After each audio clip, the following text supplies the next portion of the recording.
a la relación que hay entre la parte química y la mineralogía.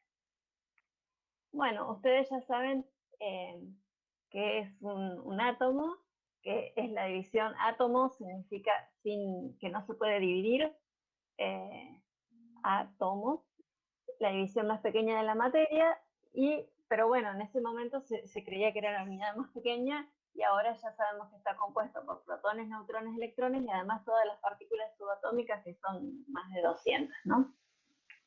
Bien, los átomos se pueden ir uniendo para ir dando lugar a las moléculas, que es lo que nosotros le damos mucha importancia. Si bien cada átomo tiene características particulares, cuando se combinan estos átomos y forman las moléculas, se van a ir combinando con diferentes tipos de enlaces, y estos tipos de enlaces les van a ir dando distintas propiedades. Bueno, existía un modelo de Bohr en el que teníamos todos los orbitales y suborbitales como circulares, que bueno, esta teoría ya fue depuesta por el modelo de Schrödinger, que lo que nosotros sabemos ahora es que cada tipo de orbital o de suborbital va a tener una forma distinta, y nosotros, es como que existe. ¿Cómo?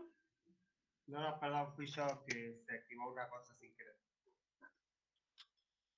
Bueno, justo alguien quiere entrar. Bien. Bueno, va a haber cierta posibilidad de encontrar un electrón dentro de esa región del espacio. ¿Sí?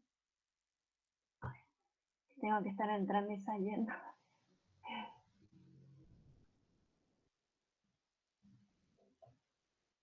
Bien. Entonces, esta forma que van a ir teniendo los distintos orbitales va a condicionar la forma en la que los átomos pueden ir uniéndose a otros átomos.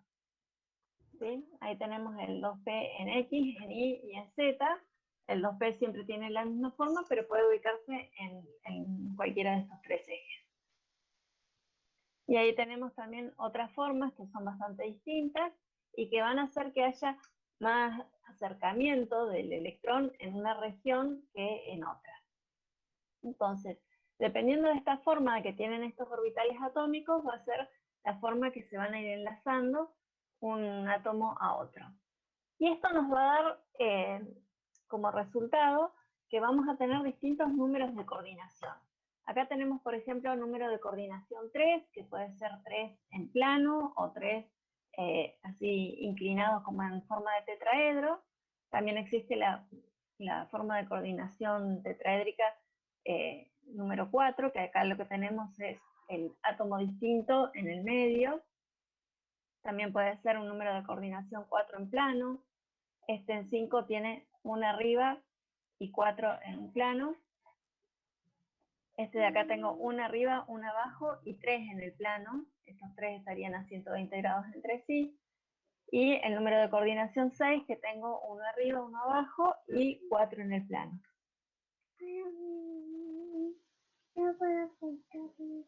Bueno.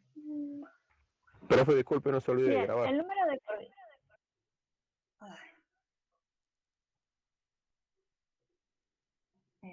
Ahí vamos, gracias por avisarme.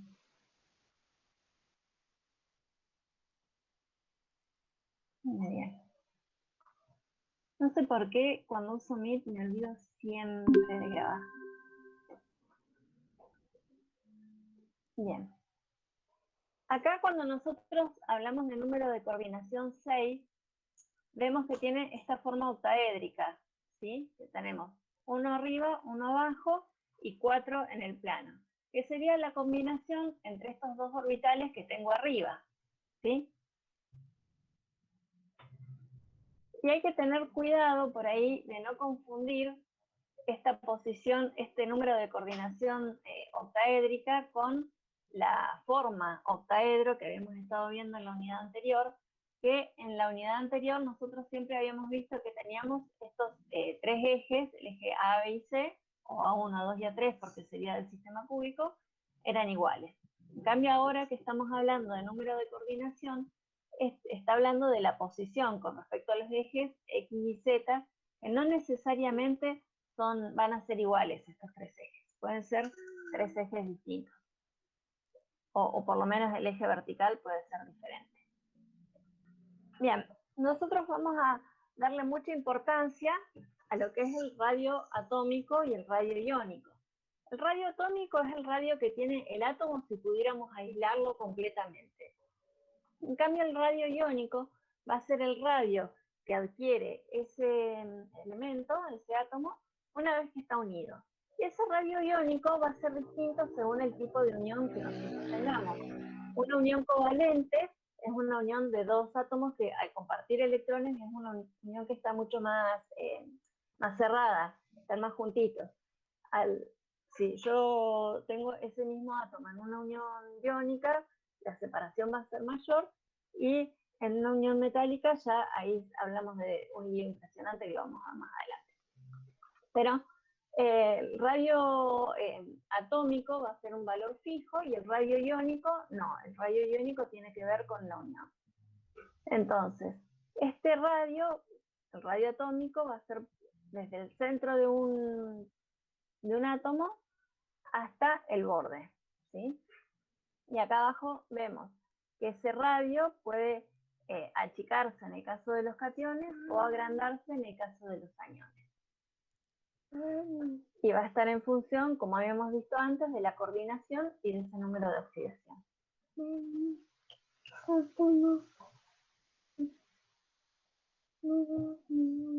Bueno, andá ya al comedor. Yo voy un rato. Bien.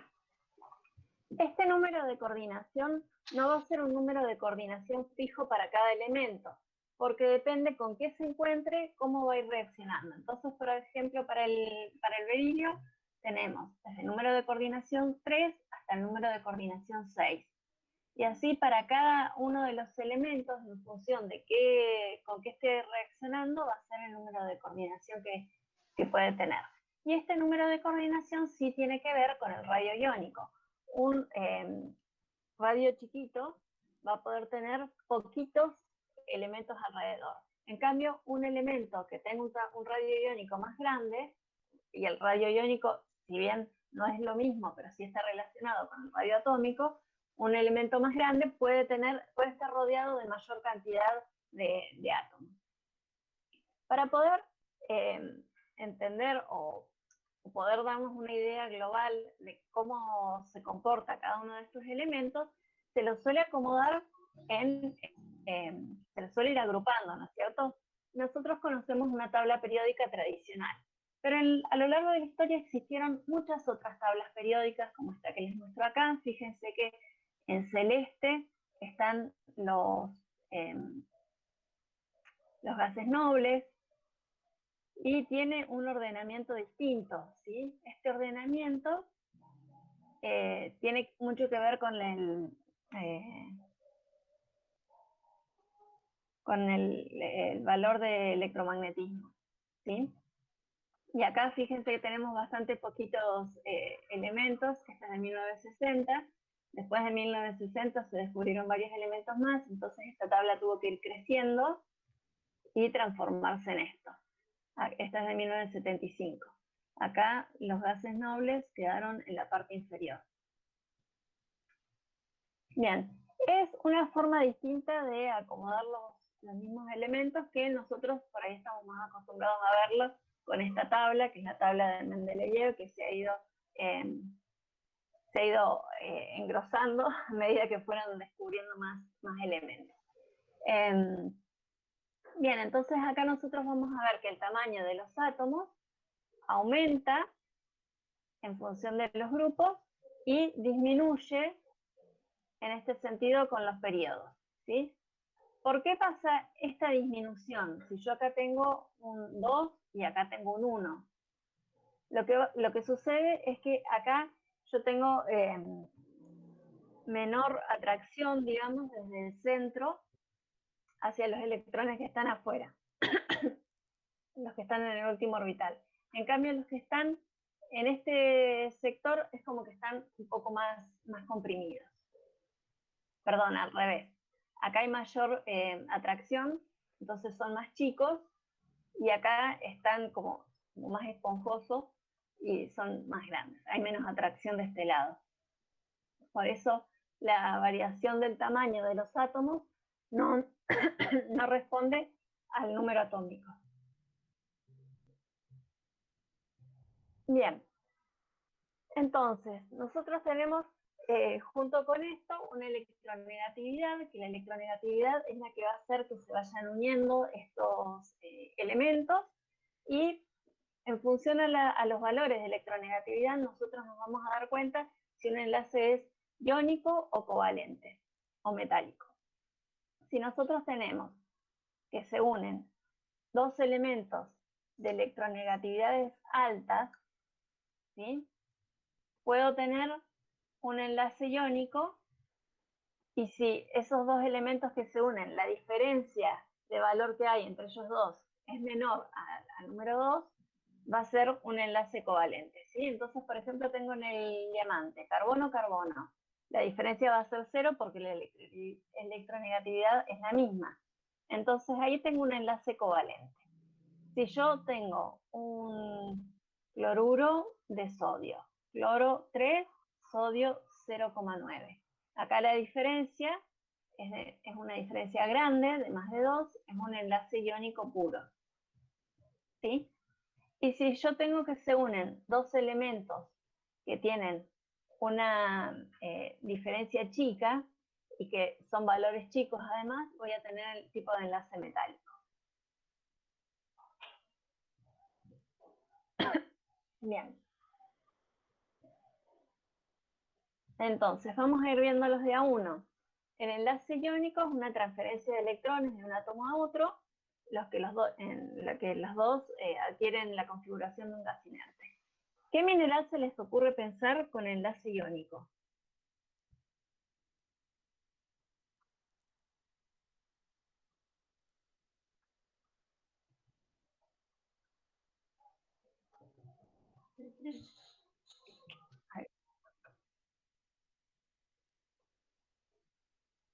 ¿Alguno? O sea, ¿qué molécula puede tener un enlace iónico? ¿Qué mineral?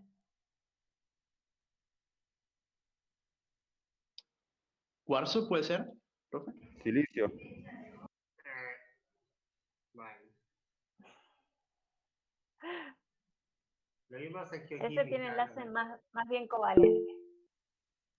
Ahí está, bien Pablo. Yo te contesto. Pablo puso cloruro de sodio. ¿Qué Bien. mineral es Perfecto. el cloruro de sodio? ¿No? O sea, la profe preguntó mineral. Cloruro de sodio no es el nombre de un mineral. Esa es la alita.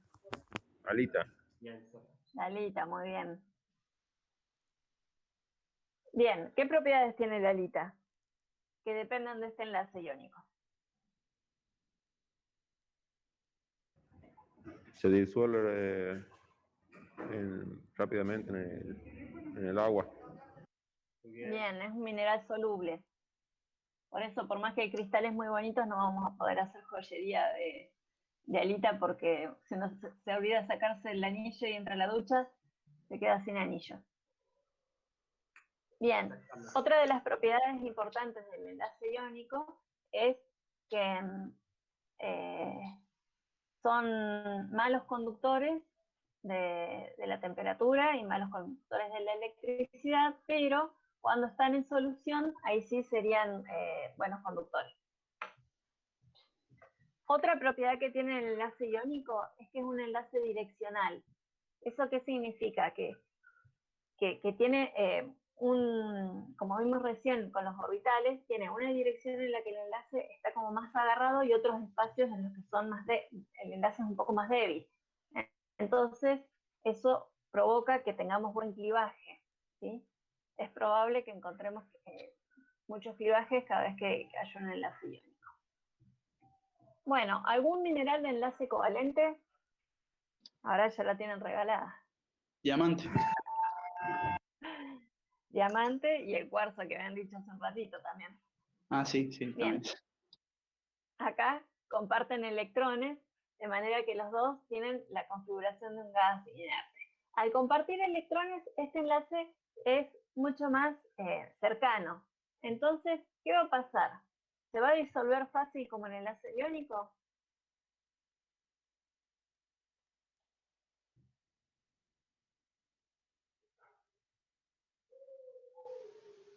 No, profe. ¿Y qué otras características? Yo quiero que prendan los micrófonos y que tratemos de charlar un poco.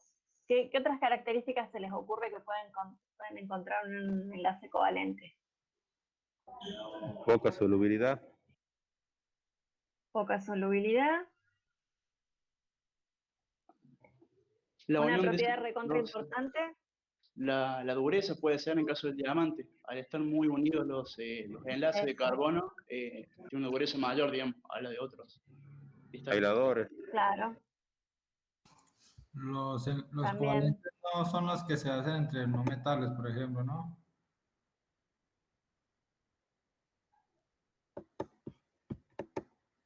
Sí, pero bueno, habíamos dicho recién que los enlaces iónicos son también direccionales, al igual que el enlace covalente. Entonces, con respecto al clivaje, es posible que encuentre o que no. Y lo más probable es que no tenga Puede tener un enlace compartido o algo así. Sí puede tener. El diamante que es covalente puro, sí tiene clivaje. Bueno, ¿saben todos lo que es el clivaje? Sí escuché esa palabra, pero yo no me acuerdo. No, profe. Bueno, el clivaje es la propiedad de separarse en capas, ¿sí? Como las micas. Las micas, ustedes le ponen la uña en el medio y se pueden ir separando las capitas porque tiene un clivaje perfecto. Eso tiene mucho que ver con, bueno, ya me adelanté un poco, pero tiene mucho que ver así con lo que estamos viendo ahora, con los tipos de enlaces. Donde hay enlaces un poco más débiles, ahí se puede ir separando en capitas. Son muchos los minerales que pueden separarse en capas, no tanto como las micas. O sea, las micas es uno de los pocos minerales que lo vemos a simple vista. Pero después, si nosotros nos ponemos con la lupita, vamos a encontrar que son muchos los minerales que tienen esta propiedad y que es tan fácil o sea, es tan clara, o está o no está, que entonces nos sirve mucho para la identificación. Bueno, y otro tipo de enlace es el enlace metálico. En el enlace metálico nosotros tenemos esas cargas positivas de los núcleos, o sea, los núcleos de los átomos que tienen la carga positiva, se ordenan perfectamente, ¿sí? Y los electrones están dando vuelta por ahí, por todos lados, como en una sopa. Entonces, hay mucha movilidad de electrones. Esta movilidad tan importante que tienen los enlaces metálicos son los responsables de que tengamos en el oro, en el aluminio, en el cobre. El aluminio no, pero el resto sí. Buena conductividad,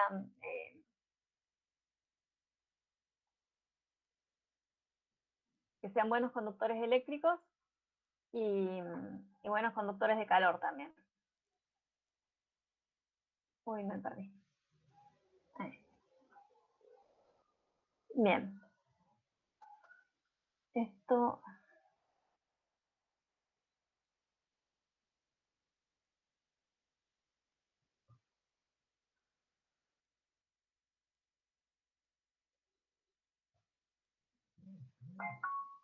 Bueno, ahí tenemos una carga negativa, positiva, y que este electrón salió de uno de los átomos al otro para poder compensar a los dos.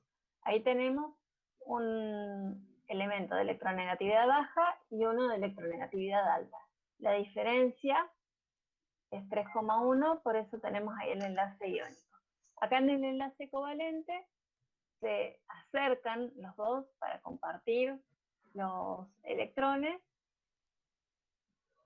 Y acá tenemos electronegatividades similares pero altas, como por ejemplo ahí les decía el diamante, voy acá, me saltó la cuenta. Bien, y en el enlace,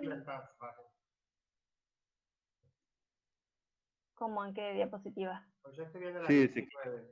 Pues, Ahora sí se actualizó. Oh,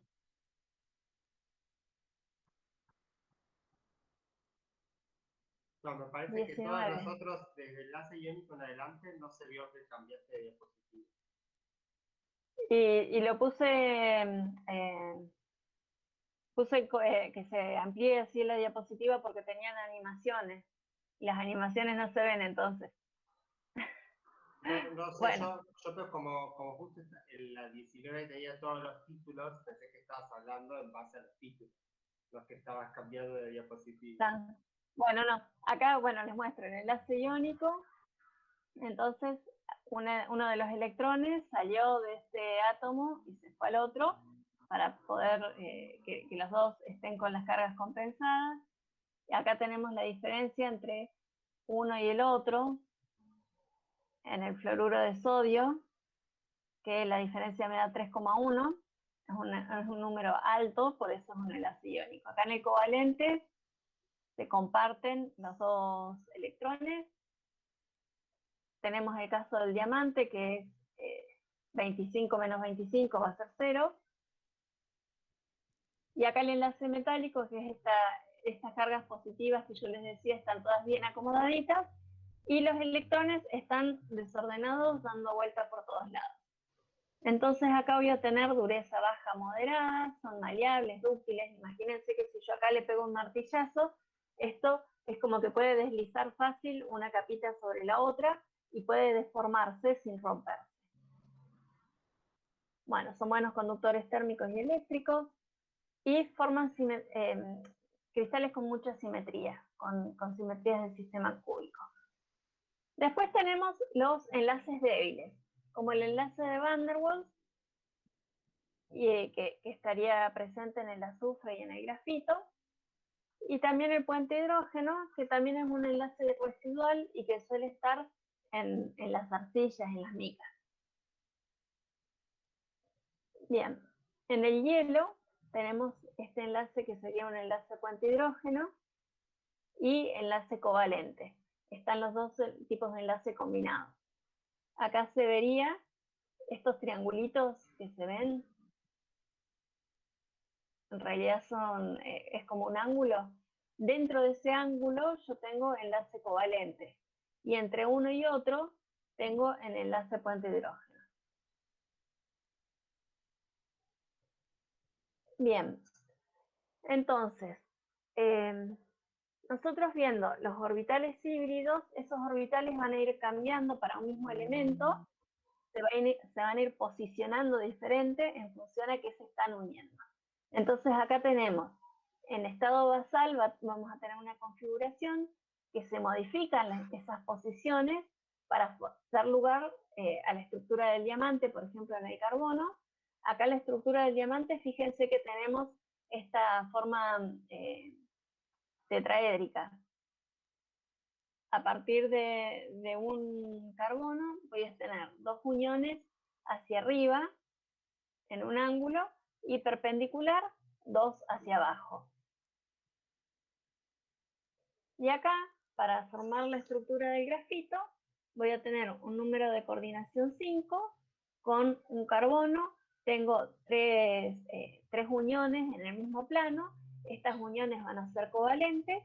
Y después me quedan los enlaces residuales, que les decía, el enlace de Van der Waals, para arriba y para abajo, que son enlaces más débiles. Entonces, cuando nosotros vemos los números de coordinación, no necesariamente todas esas coordinaciones son idénticas, no todas tienen la misma fuerza. Acá voy a tener dos débiles y tres fuertes.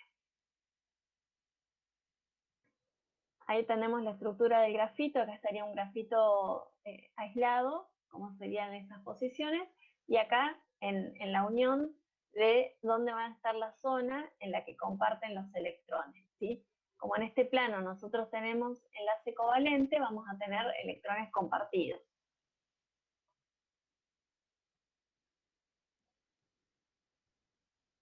Bien, y acá tenemos en la estructura del diamante, bueno, en realidad era una imagen que se podía girar, pero bueno, si amplío no lo pueden ver. Acá se mueve como imagen. Bueno, este diamante tiene esa estructura con 2 carbonos arriba y 2 abajo, que cada diamante es como que está muy agarrado a todos los otros diamantes. Entonces voy a tener un enlace que es mucho más fuerte y por eso va a tener tanta dureza y todas estas propiedades que tiene el diamante. Y en el caso del grafito, voy a tener los enlaces covalentes en el plano y enlaces residuales entre uno y otro. Esto es lo que hace que, por ejemplo, si yo tengo un lápiz con la mina de grafito, cuando yo voy deslizando el lápiz, estas pequeñas capitas de grafito se van quedando pegadas al papel y me permite hacer un dibujo.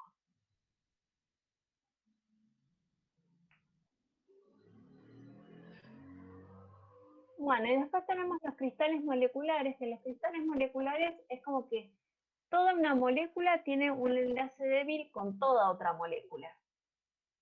En este caso, serían enlaces débiles y también vamos a ver que en las capitas en donde está este tipo de enlace débil, vamos a tener un buen clivaje. Bueno, y en el caso de los enlaces metálicos, existen distintas combinaciones de estructuras que se llaman empaquetamientos compactos. Fíjense en la primera imagen, si yo tengo las bolitas de vidrio y las apoyo todas en una superficie y trato de agruparlas, van a adquirir esta forma, una bolita con 6 bolitas alrededor. ¿Sí? Es la forma más compacta en la que yo las puedo agrupar. Ahora esa capita se va a ir combinando con otras capitas. Ahí a la derecha tenemos una capita verde, que fíjense que la capita verde va tapando algunos de estos agujeritos triangulares, ¿sí? Todos los triangulitos que van como mirando hacia arriba, ¿sí? Que me queda con una punta hacia arriba, van a estar tapados con esas bolitas de color verde.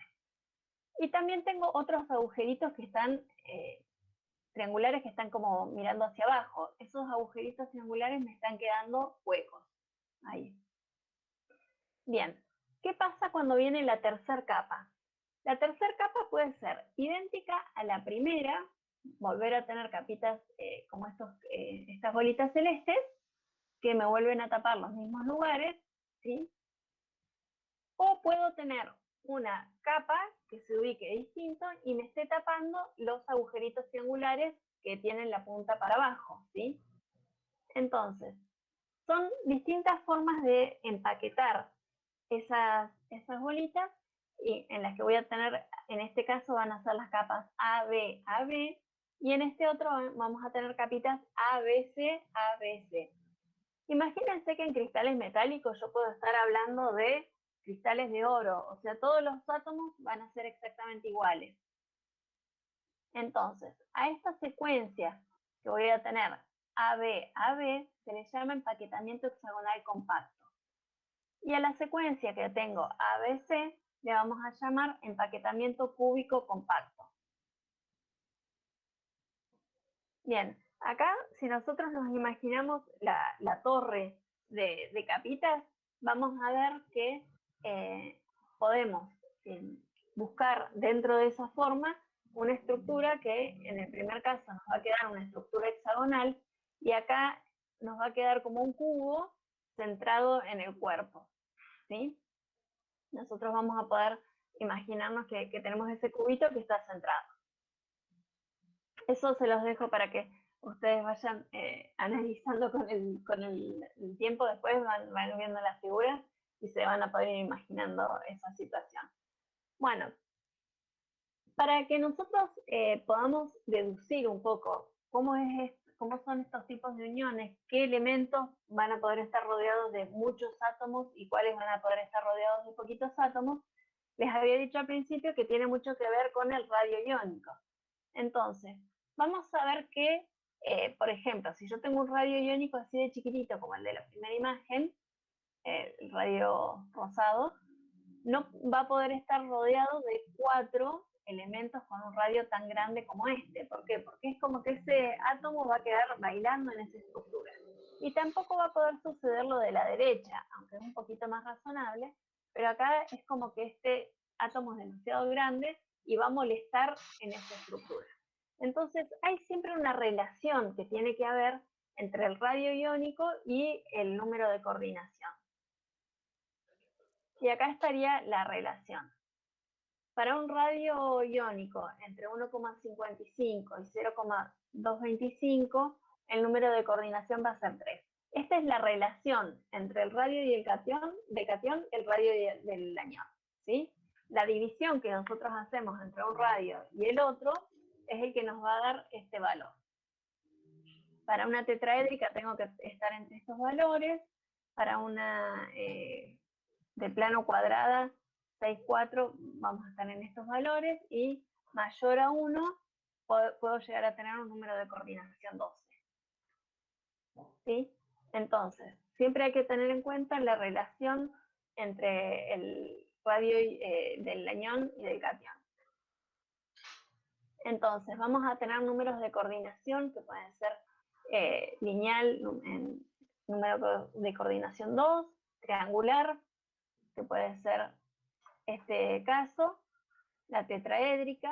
Fíjense que en la tetraédrica ya el radio del que está dentro es un poco más grande, ¿sí? Acá ya se parece un poquito más, y en la cúbica ya tengo una relación muy parecida a 1, en este número de coordinación 8, ¿sí? Entonces, a medida que tengo un radio más grande, voy a poder estar rodeado de mayor cantidad de átomos. Bueno, y acá hay una deducción de los límites de la relación de tamaño. Acá lo que se hace es calcular la altura del triángulo, que va a ser equivalente al radio de uno más el radio del otro, ¿sí? Y en función de eso, bueno, es una relación matemática simple para poder deducir cuáles son los radios que van a encajar en la estructura y cuáles no. Bien, los enlaces entre átomos con números de coordinación bajos suelen ser iónicos, aunque no siempre. Bien, y acá tenemos de este lado de la tabla periódica, nosotros podemos encontrar números de coordinación mucho más altos, entre 9 a 12. Bien, ¿hasta acá alguna pregunta? No, profe. Bueno, entonces, si les parece, hacemos un mini recreito de unos 10 minutitos, y después lo tenía preparado con muchos videitos, muchos hipervínculos. A ver, voy a compartir distinto.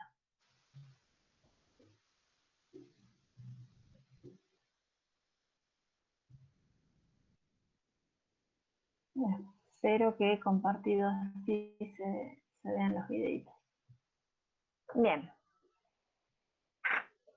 Nosotros ahora vamos a ver lo que es difracción de rayos X, que para eso vamos a estudiar dos cosas.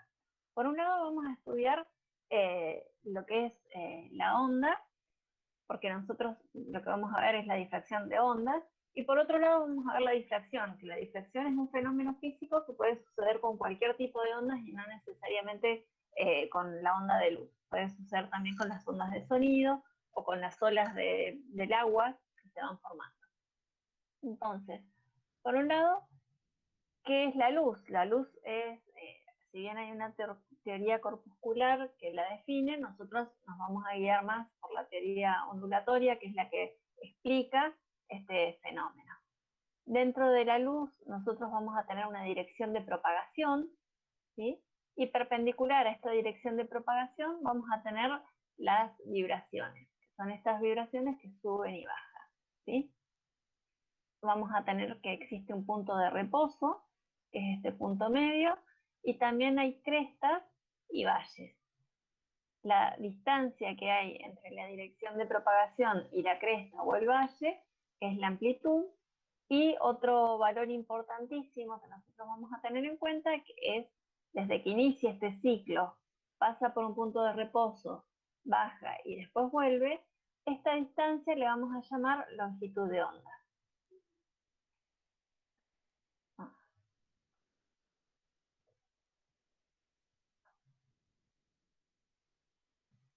Avísenme, acá se tendría que estar viendo un videito. No, no se ve, profe. Yo veo la imagen nada más de un video, pero nada más. Ahí se vio un poco, profe, pero fue cortito, ¿no? Puede ser el video. Sí, es un video de 2 segundos nada más. Ah, sí, sí lo vi entonces. Bien. ¿Les quedó la imagen del video? No, Esta es la diapositiva de Mine. yo sí estaba viendo el video, por las dudas.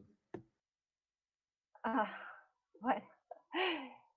Bueno, esas ondas, esta vibración va a estar en todos los sentidos, a no ser que nosotros le pongamos un filtro, un polarizador, y que en ese caso veríamos la luz polarizada plana que vibraría en un solo plano, ¿sí? Puede ser norte-sur, este-oeste o cualquiera que nosotros elijamos según la posición del polarizador. Bien. Entonces van a ser ondas transversales cuya dirección de vibración forma ángulos rectos con la dirección de propagación o de desplazamiento. Y nosotros solo podemos ver las vibraciones que están entre 7000 angstrom o 700 nanómetros, que sería el color rojo, a 4000 angstrom o 400 nanómetros, que sería el color violeta. Este sería nuestro espectro electromagnético. Nosotros tenemos este pequeño sector que está señalado en amarillo, es la parte de luz visible que nosotros podemos ver. Acá tenemos desde el violeta hasta el rojo. En este cuadrito están en nanómetros, ¿sí? Y de ahí tenemos, los que están para arriba son los que son más chiquitos, longitud de onda. Que sea más chico significa que tiene más energía, y para abajo son los que tienen menos energía y que son las longitudes de onda más grandes. El espectro electromagnético es muy amplio. Nosotros podemos tener vibraciones de muchos tamaños distintos. Acá estaría ese mismo espectro, está, en vez de estar vertical, está horizontal. Acá arriba estarían las longitudes. Y acá, para que nosotros lo podamos relacionar con algunos de los usos normales que les damos. Entonces vamos a tener que las ondas de radio AM, son del tamaño de 200 metros, por ejemplo, del tamaño de una cancha de fútbol. Después tenemos las microondas, del tamaño de una pelota de béisbol o una pelota de tenis. ¿Sí? Después tenemos, acá estaría el infrarrojo y el ultravioleta, y en el medio la luz visible. Con la luz visible nosotros podemos tener un bulbo de luz y podemos ver una bacteria.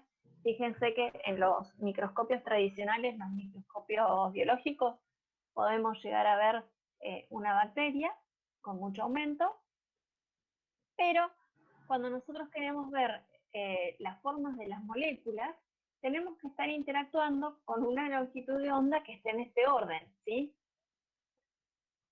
Las moléculas están en el orden de los angstrom, entonces nosotros vamos a necesitar utilizar rayos X, que son los rayos que están a esta altura.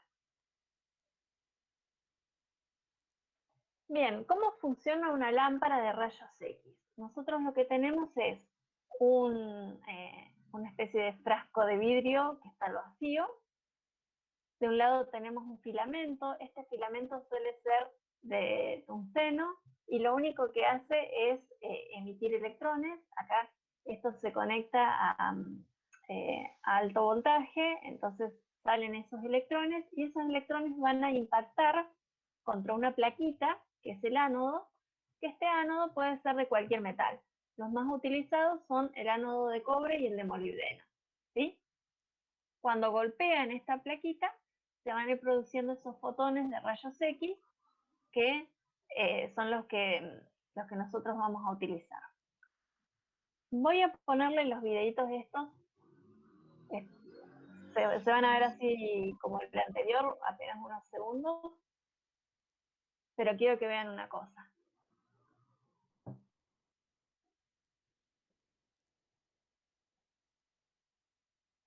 Bien, ahí no sé si se ve este dibujito que está acá. Sí se ve. Sí, profe. Bueno, fíjense la longitud de onda que tengo ahí, que como en este caso el ánodo, perdón, es de cobre, se va a formar este K alfa de 1,54. Fíjense el tamaño. Desde que sale acá tenemos 1, 2, 3, 4 y media. Y ahora les voy a poner el de molibdeno.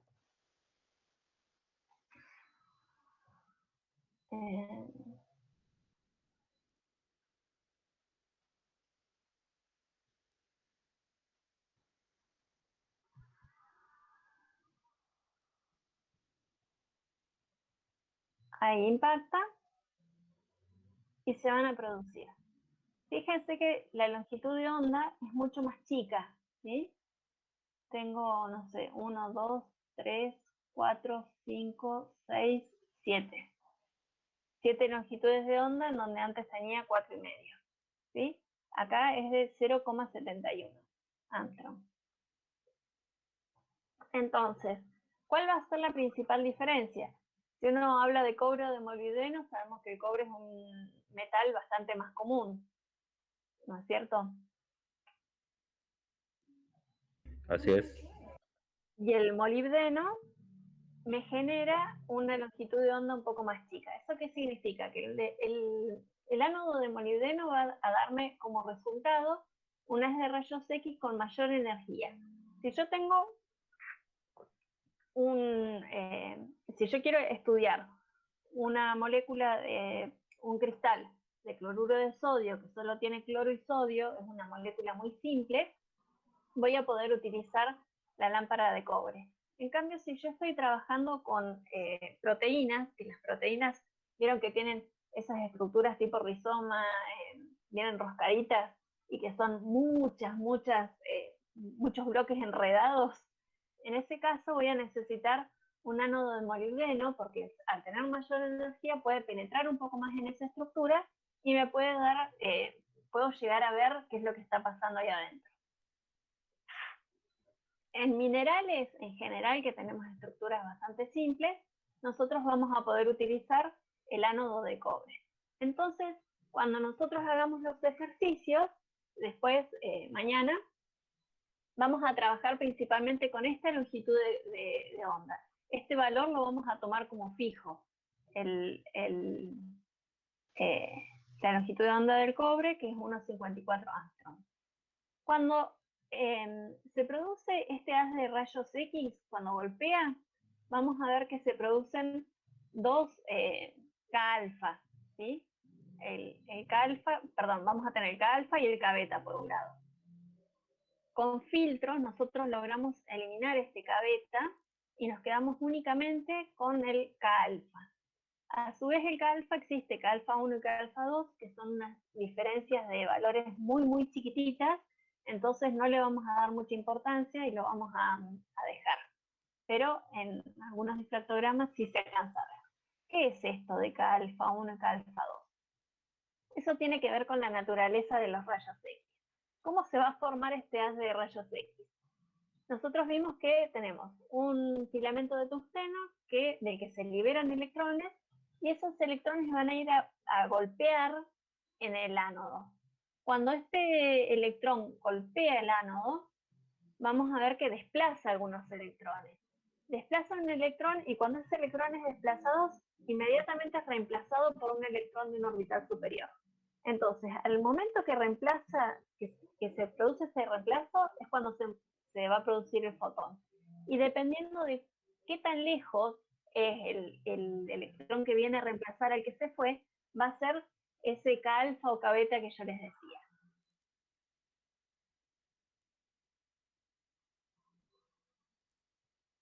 Ahí vemos un electrón que viene, desplaza a uno de un orbital que está bien abajo y es reemplazado por otro.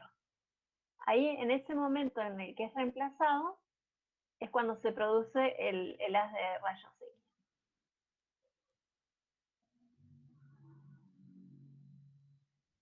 ¿Sí? Sí, profe. Y ahora vamos a ver cuál es la energía que tiene ese reemplazo. ¿Ven? Acá, este electrón que se fue puede ser reemplazado por uno del orbital siguiente, que puede ser K alfa 1 o K alfa 2, según cuál es el suborbital, o de uno superior. Lo que nosotros hacemos, este superior lo eliminamos, este lo filtramos, y nos quedamos únicamente con estos dos valores de K alfa 1 y K alfa 2. Imagínense que acá estamos hablando de valores súper chiquititos, estamos hablando de Angstrom. Y esta pequeña diferencia que hay acá es totalmente mínima. Además que tanto K alfa 1 como K alfa 2 no son valores fijos, ¿no? Porque es, cuando nosotros vimos recién el modelo atómico, sabemos que hay una zona en donde es probable encontrar ese electrón, pero no es un espacio perfectamente definido. Entonces, nosotros vamos a tener esos valores que son valores aproximados. Bien, y ahora, dejando de lado lo que es la luz y hablando un poco de lo que es la difracción, vamos a encontrar que la difracción es este fenómeno que se produce cuando uno tira una piedra al agua, a la pileta que está bien plana, y vemos esas ondas que se van produciendo. Bien, esas serían las ondas de difracción. Nosotros vamos a ver que cuando se combinan, si en vez de tirar una piedra tiramos dos, vamos a ver que hay una zona en donde esas olas se van a ir juntando y van a ir produciendo distintas figuras. Y si en vez de dos tiramos en una línea, se van a ir produciendo muchas ondas que van a producir un nuevo frente de ondas. Si esta línea es una línea recta, se me va a ir produciendo un frente de onda recto que va a ir después comportándose como uno solo. Si en cambio este frente es curvo, se me va a ir produciendo un frente de onda curvo y que se va a ir reproduciendo en ese mismo sentido, siempre en paralelas, digamos. Acá serían concéntricas.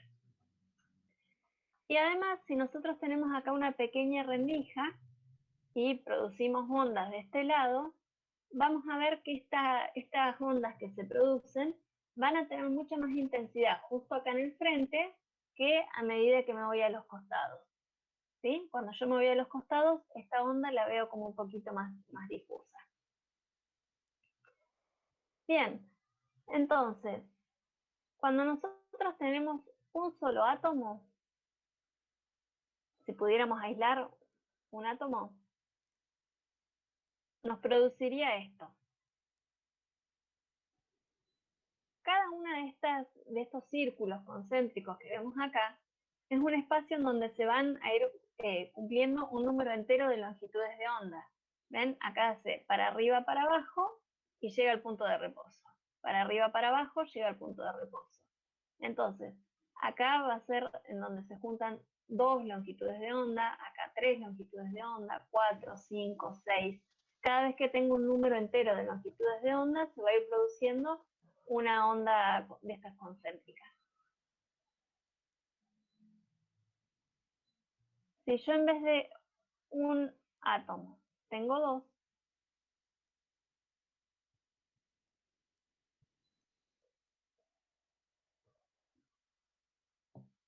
me va a suceder esto. ¿Qué es lo importante de ver en esta imagen que la vemos con tantas líneas, curvas y rectas?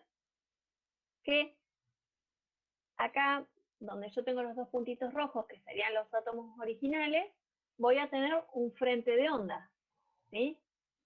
Que una vez que se suma una longitud de onda acá, una longitud de onda acá, voy a tener un nuevo frente paralelo.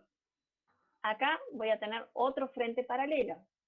Y acá voy a tener otro frente paralelo. Ahí tengo 3 capas paralelas en donde se van a ir produciendo longitudes de onda que están en fase. Pero a su vez, cuando acá tengo la longitud de onda en 0 y acá la tengo en 1, voy a tener otra fase, otro grupo que están en fase. Y se me va a producir otra familia de planos, ¿sí?, que está en esa posición. ¿Se entiende? Esto es importante que se entienda.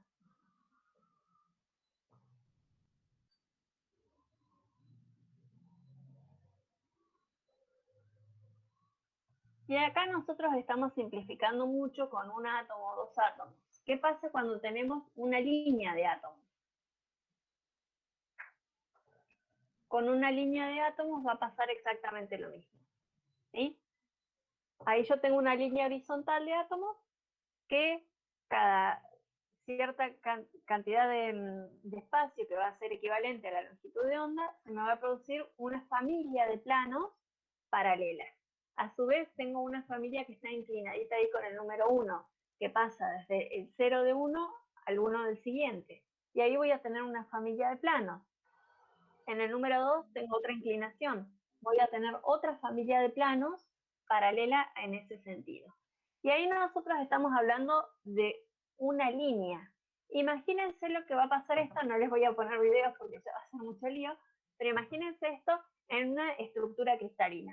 Nosotros no vamos a tener solamente una línea, vamos a tener una línea que se reproduce infinitamente y además esos planos también se me van a reproducir infinitamente. Entonces voy a tener estas combinaciones de longitudes de onda que se me van a ir dando en todos los planos. Para simplificarlo, nosotros podemos entenderlo con la ecuación de Bragg. Ahí tenemos 3 capitas del mineral en donde están ubicados algunos átomos, ¿sí? El equipo de difracción de rayos X va a tener una parte que es un tubo de rayos X y del otro lado tengo el detector. Estas dos partes van a ir girando, ¿sí?, las dos al mismo ritmo en cierto ángulo. Ese ángulo que nosotros, que maneja el equipo, se le llama el ángulo teta, que está acá, ¿sí? Entonces, de este lado yo tengo el tubo de rayos X. Imagínense que todos estos rayos que vienen acá, el 1, 1A, 2, 3, 2A, todos estos rayos vienen en fase, ¿sí? Esas longitudes de onda vienen todas al mismo ritmo. Vamos a concentrarnos en la línea 1 y en la línea 2. Estas dos líneas van a venir completamente en fase hasta este punto, hasta que la línea 1 choca con un átomo. En cambio, el de la línea 2 continúa su recorrido un poco más hasta llegar al punto L. Y después rebotan las dos y van a ir hacia la derecha, pero yo tengo la línea 1 va a ser el recorrido desde el 1 hasta el punto R y hasta 1'. El 2 va a ser hasta M, después hasta L, después hasta N, y después el mismo recorrido que hizo la línea 1. Entonces, hasta este punto vienen en fase. La línea de abajo hace un recorrido extra de M a L y de L a N, ¿sí? ML es la misma distancia que LN. Entonces, ya podemos decir que para que yo acá vea un brillo, vea luz, estos dos recorridos tienen que estar en fase. Para que estén en fase, este recorrido extra que hace la línea de abajo tiene que dar un número entero de longitudes de onda, ¿sí? Si esto es un número entero, voy a tener que siguen en fase y que voy a tener una luz. Entonces, la ley de Bragg dice que un número entero de longitudes de onda va a ser igual a ¿qué? A 2, ¿por qué? Porque ML y LN es lo mismo, por D, por el seno de tita. D es la distancia interplanar, ¿sí? Si ustedes se acuerdan de trigonometría, el seno es opuesto sobre hipotenusa, ¿sí? Entonces, el seno de tita, que está acá, va a ser el opuesto, que es D, perdón, el opuesto, que es LN, por la hipotenusa, que es D. ¿Sí? Entonces, un número entero de longitudes de onda va a ser igual a 2 por la distancia interplanar por el seno de tita. Este lambda, esta longitud de onda, nosotros la que vamos a estar utilizando es la de cobre, este 1,54 angstrom, que les había dicho antes, ¿sí? Entonces, si ustedes tienen en claro este cuadrito, ya van a poder resolver casi todos los ejercicios del trabajo práctico. Es una simple deducción trigonométrica. ¿Se entiende este cuadrito?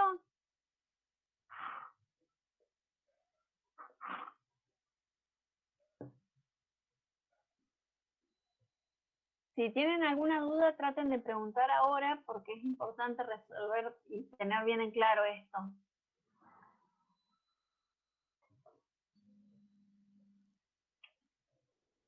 Bueno, yo continúo, interrúmpanme cualquier cosa.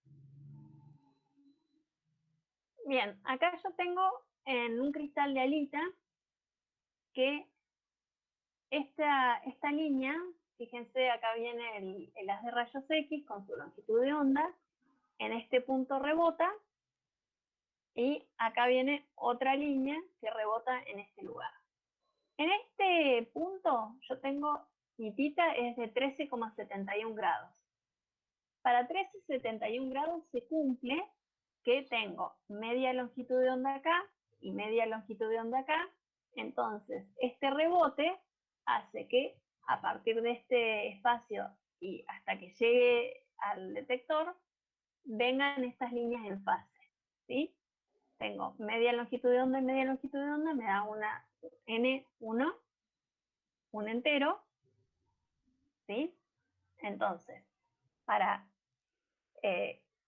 N lambda, que es 1, el 2 por D por el seno de tita, me va a dar esta distancia de este ángulo de 2 tita en el cual se cumple que voy a tener un brillo, ¿sí? 13,71 es el primer ángulo. Ahora, para N2, ¿qué significa N2? N2 significa que tengo una longitud de onda entera de un lado y una longitud de onda entera del otro, ¿sí? Para N2 se va a cumplir con el ángulo 28,29. Y para N3, que acá voy a tener longitud y media más longitud y media, se me va a cumplir en 45,32. Entonces, ¿por qué para un N1, N2 y N3, que eran de 13, después 28 y después 45? ¿Por qué no existe esa correlación directa entre el N y el ángulo?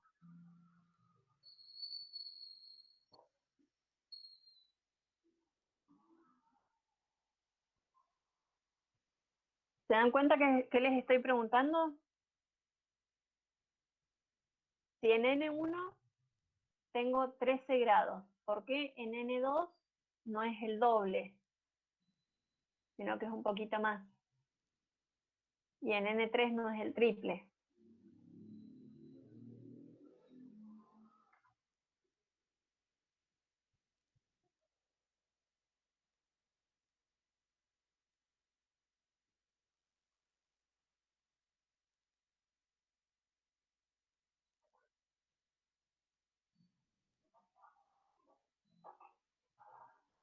Acá volvemos a la ley de Bragg. Un número entero de longitudes de onda es igual a 2 por D por el seno de tita. Acá si yo aumento al doble, el N, al doble o al triple, todo esto tiene que aumentar al doble o al triple. Y lo que aumenta al doble o al triple no es el ángulo tita, sino el seno del ángulo, ¿sí? Eso es lo que ustedes tienen que tener en cuenta. Que lo que va a ir aumentando es el seno del ángulo, porque lo que aumenta, al inclinarse esto, me va a aumentar esta distancia, ¿sí? La distancia para la cual se vuelve a cumplir que yo tengo un reflejo. O sea, el ángulo siempre es el mismo, por el que incide.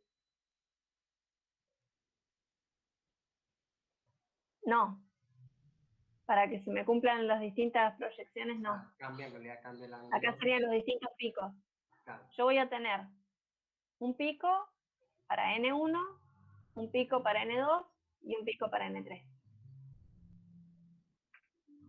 Que por supuesto el primero va a ser un pico más intenso. Bien, cuando nosotros vemos el patrón de difracción, lo que estamos viendo en realidad es una serie de puntos, ¿sí? Si yo pongo un cristal y le hago atravesar el haz de rayos X, lo que voy a ver es una serie de puntos. Esta serie de puntos, acá yéndonos a lo que es la difracción y no la difracción de rayos X, la difracción como fenómeno físico. Si yo pongo en esta imagen, fíjense, acá abajito es una imagen bastante despelotada, pero esto que está acá abajo es una linterna de un láser verde. Esto que está acá redondito es un tamiz, de los tamices que se utilizan en el laboratorio de ingeniería de minas, hay varios tamices, por ejemplo. Y en el pizarrón tenemos un patrón de difracción, una serie de puntos, ¿sí? Este es el patrón que se va a producir con un tamiz común y un láser. ¿Qué es lo que nosotros nos vamos a encontrar? El patrón de difracción es una imagen recíproca. ¿Esto qué significa? Que cuando nosotros tenemos un tamiz chiquitito, voy a tener los puntos separados. Y cuando tengo un tamiz más apretado, voy a tener, perdón, cuando tengo un tamiz un poco más espacioso, voy a tener los puntos un poquito más apretados.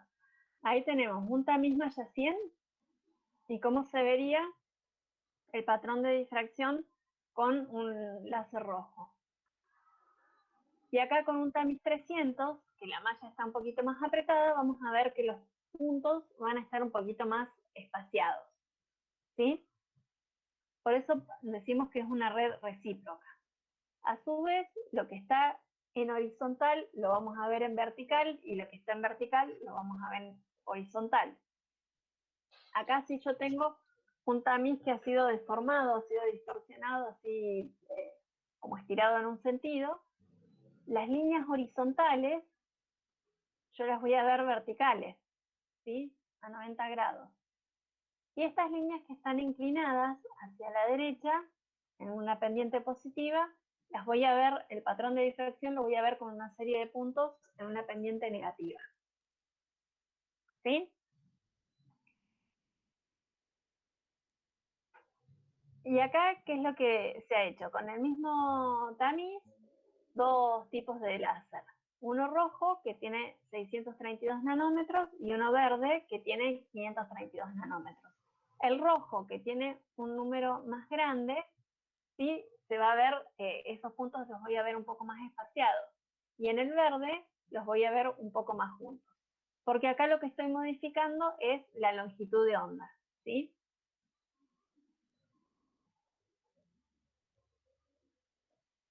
Acá, si yo pongo un papel acetato con muchas líneas paralelas, fíjense que son líneas que están todas horizontales, lo que voy a ver es una serie de puntos verticales. Y acá una serie de puntos, de líneas que están un poquito más espaciadas, y el patrón de difracción que voy a encontrar va a ser una serie de puntos que están un poquito más apretados. ¿Sí? Así es el comportamiento de la difracción. Si superponemos láminas, acá una lámina cuadradita, voy a tener un patrón más bien cuadrado. En la siguiente, acá son superposiciones de láminas de distinto espaciamiento. Acá, fíjense que en la del medio, yo tengo pequeños rectangulitos que están alargados en sentido horizontal. Y el patrón de difracción que voy a obtener va a ser estos puntos que están acomodados como si fueran rectángulos en posición vertical. Y en el tercer caso, sucede lo mismo que la malla distorsionada. Lo que yo tengo en horizontal lo veo como una serie de puntos verticales y lo que tengo inclinado en este sentido, voy a ver la serie de puntos en el sentido contrario. Estos serían los patrones de difracción que encontraríamos en un pequeño cristal. ¿Sí? Acá un cristal que puede ser un cloruro de sodio. Fíjense que tenemos, los átomos están acomodados en un acomodamiento cuadrado y el patrón de difracción que voy a obtener es cuadrado. Acá dice proyección 001. Es como estar mirando a un cubo desde una de sus caras. Ahora, si yo ese cubo lo giro un poco, vamos a ver la de abajo primero. La de abajo es como si yo tuviera acá una arista en el medio. Acá tengo la otra arista, o sea, lo estoy viendo desde la arista central. La simetría que voy a tener es exactamente la misma. Si uno se pone ahí a dibujar como el trabajo práctico el último que vimos, de las redes planas, vamos a hacer de cuenta que esto es un plano. Encuentro un plano de simetría vertical, otro plano de simetría horizontal. ¿Encuentro algo en las diagonales? En este de abajo no. Acá no tengo plano de simetría. Pero sí voy a tener digiras en algunos lugares. Bueno, la misma simetría que voy a tener en el átomo la tengo en la difracción. En la imagen de arriba dice proyección 111, significa que este punto del medio es el vértice. Por ahí cuesta un poquito más verlo, pero esto que está acá arriba, este rombo de acá arriba, sería la cara superior. Esta de acá sería la cara lateral y esta la otra lateral. Esta sería la que está cortando al eje A y esta la que está cortando al eje B. Cuando uno lo ve como algo plano, se asimila a algo con una simetría hexagonal. Y el patrón de difracción que voy a tener desde esa proyección también va a ser algo que parece hexagonal. Oh, bueno, no me deja abrir el videito.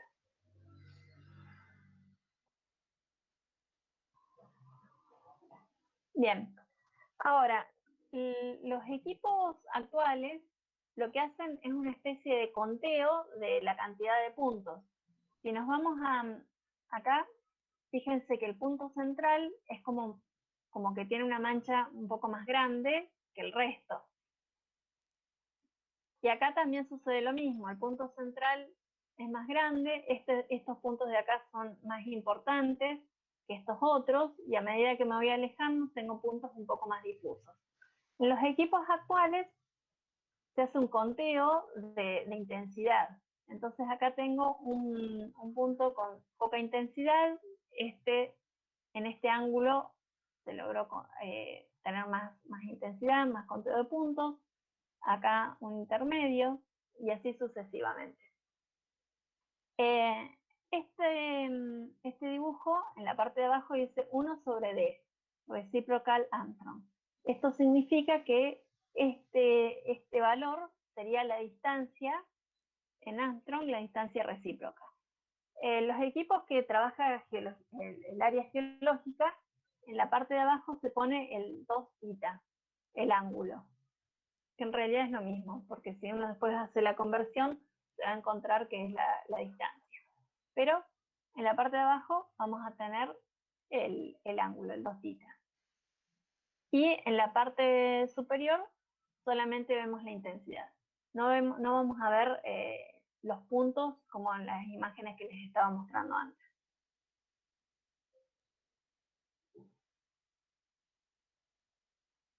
Bien, este es un patrón de difracción de la halita. La halita tiene un tipo de celda F, me parece, ¿no es cierto, Marcos?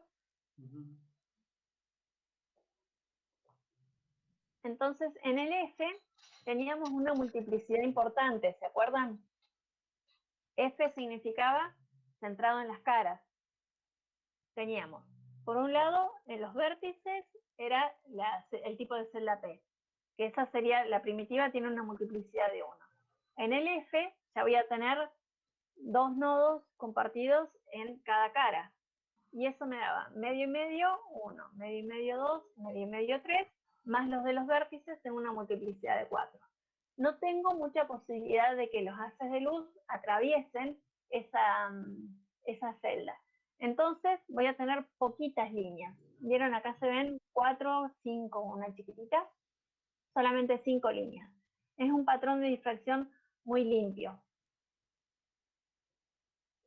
Ahora, cuando nosotros trabajamos con otros minerales que tienen una estructura un poco más compleja, como la tremolita, fíjense la tremolita acá, en la proyección 100, voy a tener este patrón de difracción. Es bastante más complejo, tiene muchísimos más puntos que el patrón de difracción de la alita en la misma proyección, ¿se acuerdan? Acá tengo la 001, que tiene un punto central y uno en cada punta. Es mucho más simple.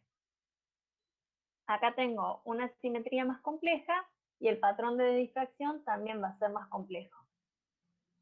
Acá tengo esta especie de alfajor de muchas capitas así inclinadas y el patrón de difracción voy a tener esas mismas capitas a 90 grados, también con la misma simetría. Y en la 001 tengo una complejidad mucho más grande. Acá puedo ver cada uno de estos dibujitos. Los rojos serían unos tetraedros. Los verdes y amarillos son octaedros, cada octaedro con un átomo, un catión distinto. Y el patrón de difracción es un patrón de difracción bastante más complicado.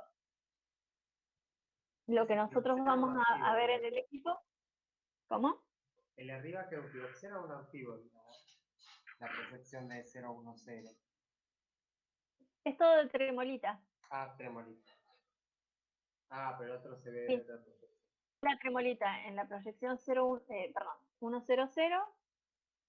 en la 010 y la 001.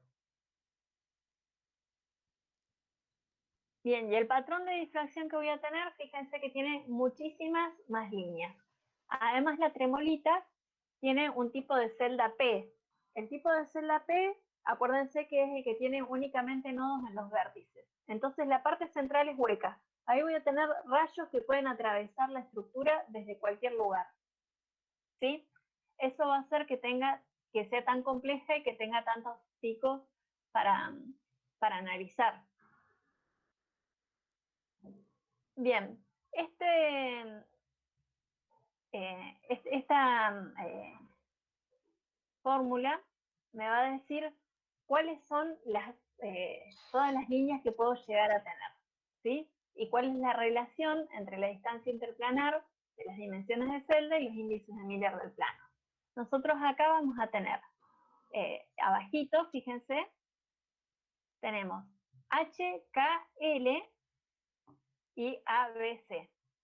¿Qué es HKL y qué es ABC? ABC son las dimensiones de la celda unidad, ¿sí? Vamos a tener el alto, largo y profundidad. Y el HKL va a ser la posición del plano en la que yo estoy recibiendo esa reflexión, ¿sí? Para cada uno de esos picos que veía en el difractograma va a corresponderse un HKL, una de esos índices de Miller de la posición de las caras, que va a ser una familia de reflejos que voy a tener de rayos X, ¿sí? Y voy a tener que relacionarlo con las dimensiones de celda unidad, que es el ABC. Cuando alfa, beta y gamma valen 90 grados, acá no sé por qué me puso esa R, el coseno de 90 grados va a ser igual a 0 y el seno de 90 va a ser igual a 1. Se me van a neutralizar un montón de términos y me va a quedar como resultado final esta fórmula. La fórmula que está abajo en rojo va a ser la que nosotros vamos a estar utilizando en los ejercicios. Yo traté de dejar únicamente ejercicios que sean del sistema cúbico, tetragonal y ortorrómbico, que son los que están a 90 grados, y que vamos a hacer estas cuentas bastante más simples, más sencillas. pero si nosotros estuviéramos trabajando con algún mineral de alguno de los otros sistemas, tendría que tener en cuenta todo este lío que tengo acá arriba de senos y cosenos. Bien, yo les decía entonces que en función al tipo de celda va a ser la cantidad de líneas que voy a poder ver, la cantidad de reflejos. Hay algunas ausencias sistemáticas que se van a dar, algunos reflejos que no voy a encontrar dependiendo del tipo de celda. Entonces voy a notar que para las celdas primitivas voy a tener todas las combinaciones de HKL posibles. Como esa luz puede entrar desde cualquier lado y atravesar la celda, no voy a tener ninguna condición. Se van a dar todas las combinaciones de HKL. Para los tipos de celdas centradas en el cuerpo, que son las I, se tiene que dar que H más K más L sea igual a un número par. 2N significa un número par. ¿Eso qué significa? Que voy a tener, por ejemplo, un 002, sí voy a tener reflexión, pero no voy a tener reflexión en lo que sería 111, porque 1 más 1 más 1 me da 3, que es un número impar. O en la 001, ahí no voy a tener reflexión. Voy a tener reflexión únicamente en las combinaciones en las que la sumatoria sea par. Para las entradas en las caras, las F, que tengo una multiplicidad más grande, H, K y L tienen que ser o todos pares o todos impares. En esos casos sí voy a tener una reflexión, voy a tener un pico, una línea, y cuando no se cumple esta condición, se neutraliza y es como que los átomos la luz va chocando en los átomos y no puede llegar a tener una reflexión. Y en las entradas en un lado, por ejemplo la C, se tiene que dar que H más K sea igual a un número par. Para la romboédrica, tiene que darse que menos H más K más L sea un múltiplo de 3. ¿Sí? O H menos K más L, un múltiplo de 3. Bien, a veces nosotros nos encontramos con minerales que tienen la misma estructura y un catión distinto, por ejemplo la silvita y la halita. Acá, fíjense que los dos patrones de difracción son muy parecidos, están apenitas uno corrido con respecto a la otra. ¿Eso por qué? Porque el tamaño del catión, al ser mayor, me está corriendo la estructura, ¿sí? Cuando yo tengo un tamaño más grande, que sería el caso de la silvita, fíjense, la celda unidad es de 6,28 angstrom, este patrón de difracción me va a quedar un poquito más apretado, porque recordábamos que era la red recíproca. En cambio, en la halita, que tengo un catión más chico, va a verse el distanciamiento es un poco más grande. Bien, a ver si acá funciona el videito, por favor que sí. Vamos a ver la imagen de un difractómetro.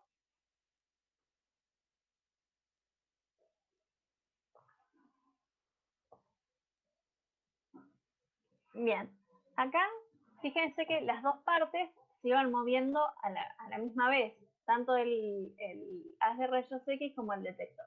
Y en el medio va ubicada la muestra. Entonces, acá tengo el haz de luz, ¿sí?, que me va a formar este ángulo. Este ángulo que estaría acá, entre la base y el haz de rayos X y el detector, va a ser mi ángulo θ. Entonces, cuando nosotros vemos los patrones de difracción, vamos a ver que es en función de 2θ, porque tengo la sumatoria del θ de un lado más el θ del otro.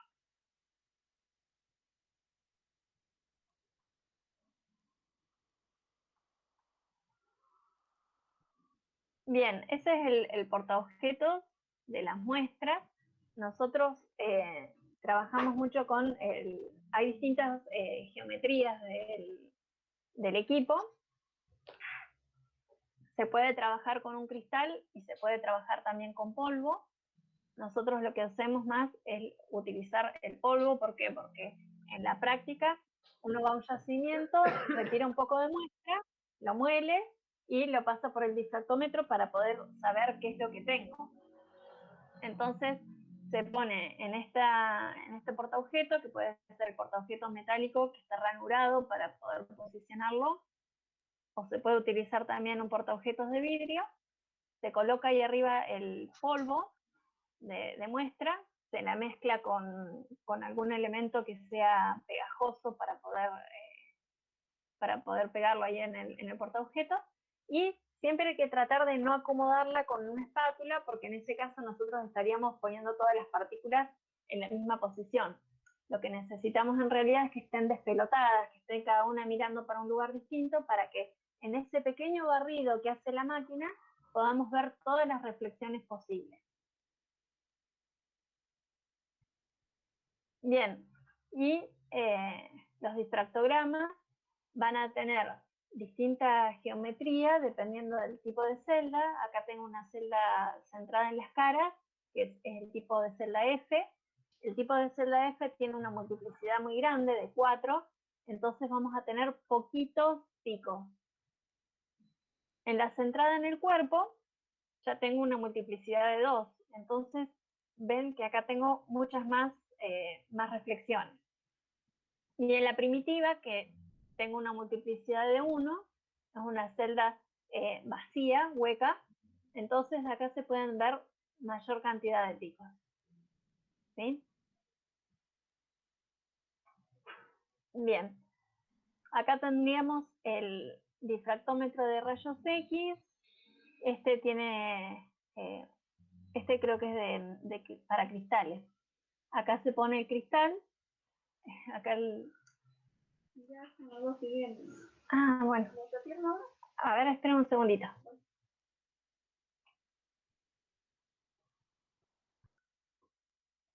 Bien.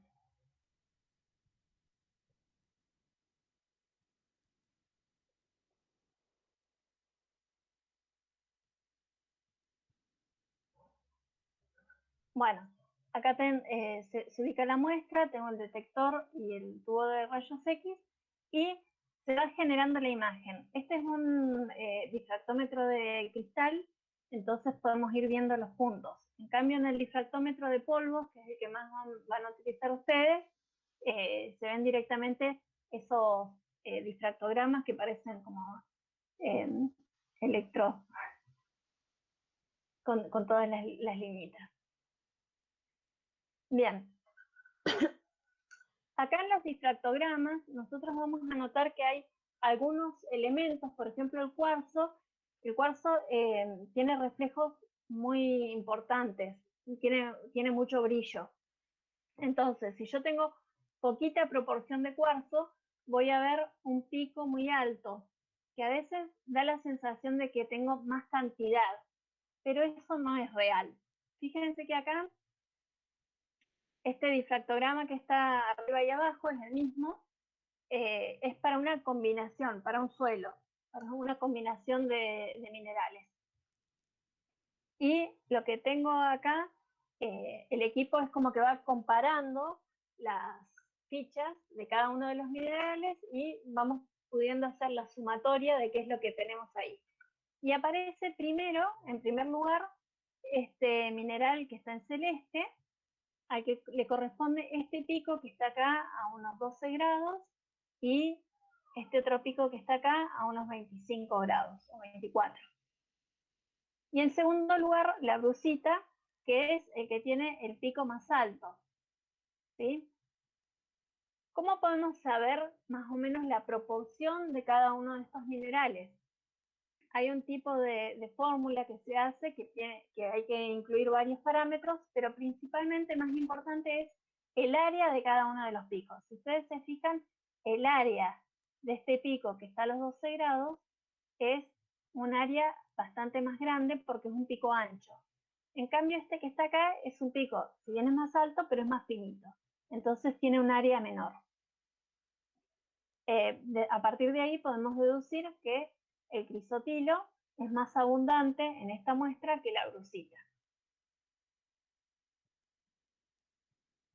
Bien, nosotros podemos hacer a golpe de ojo, cuando uno está muy acostumbrado a ver los difractogramas de ciertos yacimientos, a golpe de ojo podemos darnos cuenta la diferencia que hay, por ejemplo, entre una mica, un arcíbol o un piroxeno, ¿sí? Son difractogramas bien distintos.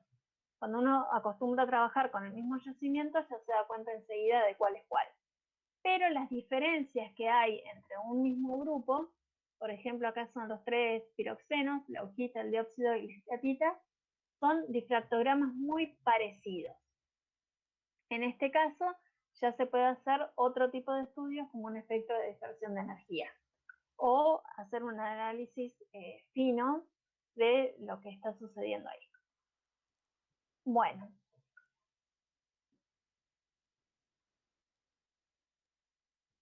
¿Hasta acá? ¿Alguna duda? Muchas, supongo. Es un tema complejo. Sí.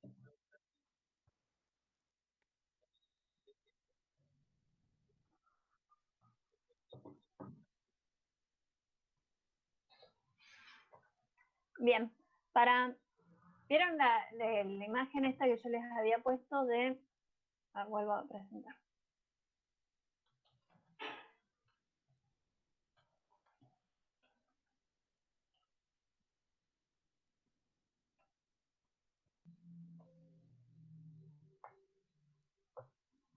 De los reflejos.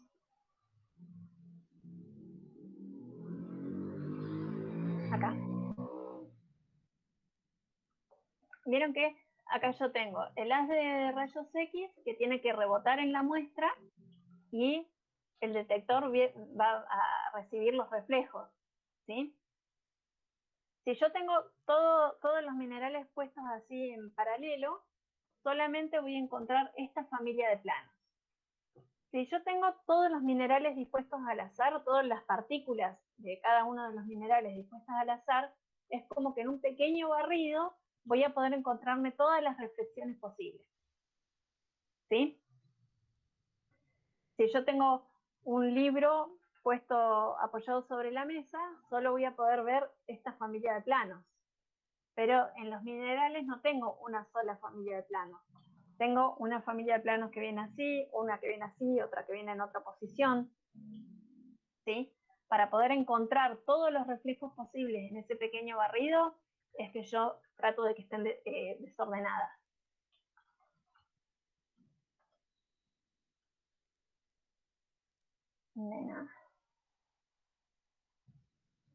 Bueno, mañana vamos a hacer el trabajo práctico de esta unidad, así que supongo que iban a seguir apareciendo dudas.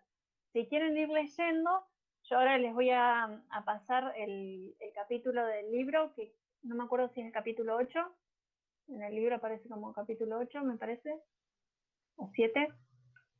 Bueno, ahora me fijo y les mando el capítulo del libro que habla de esta parte de la difracción de rayos X para que puedan ir leyendo. Bueno, profe. Bueno, mañana entonces hacemos la práctica.